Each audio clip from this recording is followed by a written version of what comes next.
अब हम सूरा अल-आला को बारीकी से समझते हैं। ये कुरान मजीद की 87वीं सूरत है और ये भी मक्के में नाजिल हुई थी। इसका नाम अल-आला यानी सबसे ऊंचा या बुलंद है और ये नाम सूरत की पहली ही आयत से लिया गया है, जिसमें अल्लाह के नाम सबसे बुलंद की तस्बीह की गई है।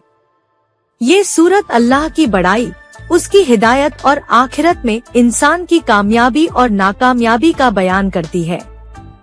पूरा माहौल और वजह नुज़ूल।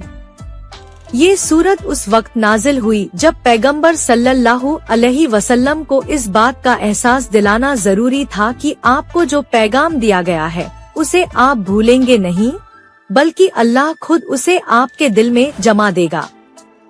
साथ ही लोगों को ये समझाना था कि दुनिया की जिंदगी बस एक छोटा सा फायदा है और असली कामयाबी तो आखिरत में है।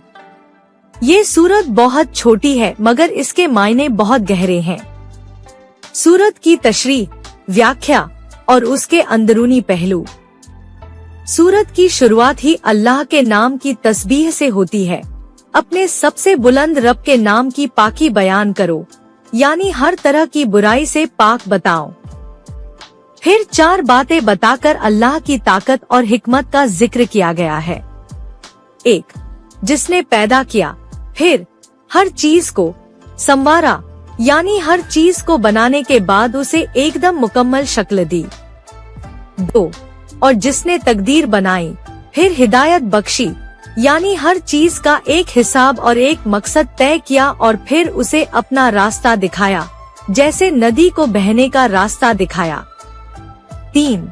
और जिसने चारा उगाया, यानी जानवरों के लिए हरा हरा चारा पैदा किया। 4.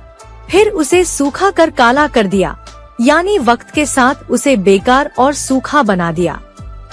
ये बातें इसलिए बताई गई हैं ताकि इंसान समझे कि उसका रब हर चीज पर काबू रखता है और उसकी हिकमत हर चीज में काम कर रही है।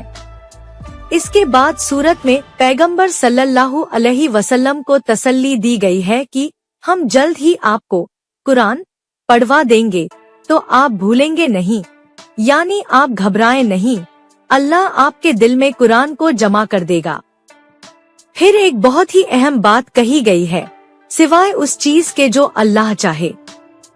बेशक वह जाहिर, खुली हुई और छुपी हुई हर बात को जानता है, यानी अल्लाह की मर्जी के बिना कुछ नहीं होता और वह हर राज जानता है। फिर सूरत में इंसान को आसानी का रास्ता दिखाया गया है और हम आपको आसानी का रास्ता दिखा देंगे, यानी दीन को मानने और समझने का रास्ता आसान कर देंगे। इसलिए आप नसीहत कर दिया करें, क्योंकि नसीहत फायदा देती है। फिर सूरत बताती है कि नसीहत से कौन फायदा उठाएगा। जो डरता है वह नसीहत कबूल करेगा और सबसे बड़ी बुराई से बच जाएगा और सबसे बड़ी आग से बच जाएगा।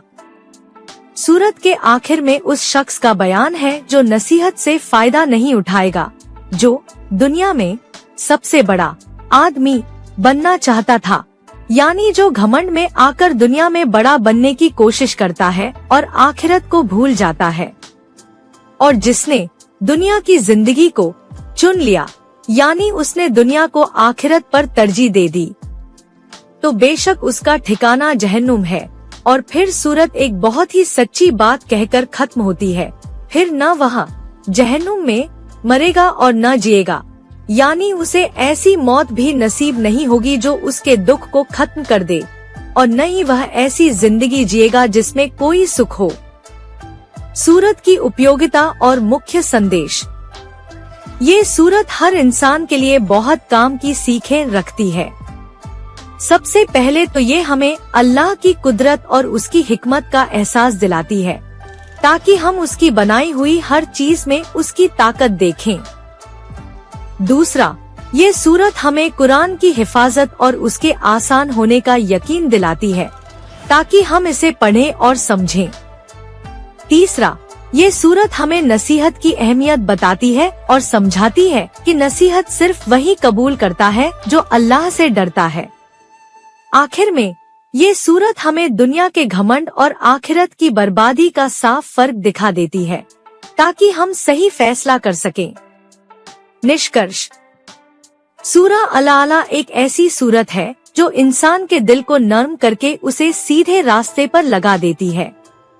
ये हमें बताती है कि हमारा रब सबसे बुलंद है और उसने हमें आसानी का रास्ता दिखा दिया है। इस सूरत को पढ़कर इंसान के दिल में अल्लाह की मोहब्बत और उसके खौफ का एक प्यारा मेल पैदा होता है।